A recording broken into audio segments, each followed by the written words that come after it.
নমস্কার। এখন এই ভিডিওতে দাগির সেকেন্ড পোস্টারটা নিয়ে কথা বলবো। ফার্স্ট পোস্টার নিয়ে আমি আমার চ্যানেলে মতামত রেখেছিলাম, চাইলে সেটা চেক আউট করতে পারেন। তার দ্বিতীয় পোস্টারটাও কিন্তু সমানভাবে গুরুত্বপূর্ণ। নিশো যেরকম ধরনের ব্যক্তি, তার যে অভিব্যক্তি বা তার এখানে দাগিতে তার যে চরিত্রটা, সেটা কিন্তু এই পোস্টারের মাধ্যমে বা এই লুকটাই কিন্তু ফুটে উঠছে।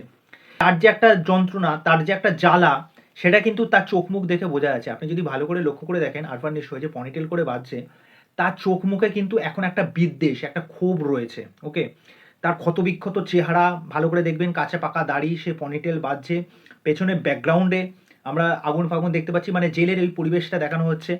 তা এখানে নিশোর যে চরিত্রটা, সেটা কিন্তু প্রচণ্ড হতে চলেছে, এটা আমরা বুঝতে পারছি। সে এখন ভায়োলেন্ট হতে চলেছে।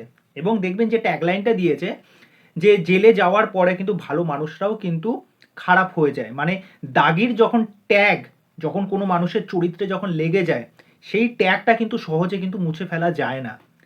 তা সেটা কিন্তু আপনাকে সারা জীবন বহন করতে হবে।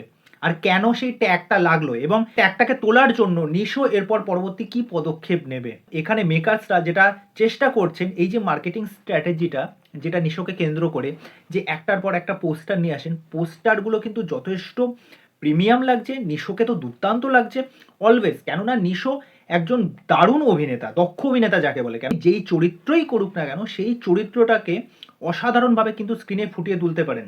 এটা কিন্তু আমি হলফ করে বলতে পারি, কেননা তার ওটিটি প্ল্যাটফর্মে যে কটা কাজ আমি দেখেছি, সুড়ঙ্গতে যেই কাজটা আমি দেখেছি, আমি কিন্তু সেই ভিত্তিতে কিন্তু আমি জোর গলায় কথাটা বলতে পারছি, এই পোস্টারটাও কিন্তু যথেষ্ট প্রিমিয়াম হয়েছে। ওকে, তা দেখা যাক নিশোর এই দাগির ট্রেলারটা কবে আসে, সেটার জন্য আমি এক্সাইটেড। এবং বিশ্বাস করুন, এই কাজটা যদি আমাদের এখানে ইন্ডিয়াতে আসে বা ওটিটি প্ল্যাটফর্মে যখন আসবে, আমি তো এই কাজটা অবশ্যই দেখব। পোস্টারটা আমার দারুণ লেগেছে, নিশোকে ফ্যাব লাগছে।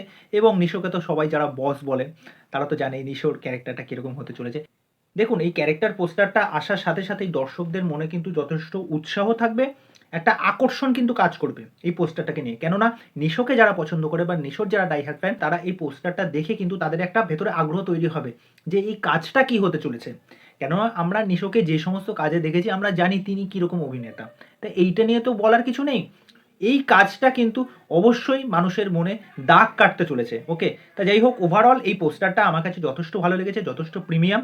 তা এই বিষয় নিয়ে আপনাদের কি মতামত, সেটা অবশ্যই আমাকে কমেন্ট করে জানাবেন। তো চলুন আজকের ভিডিওটা এখানে শেষ করছি, পরবর্তী ভিডিওতে আবার দেখা হচ্ছে।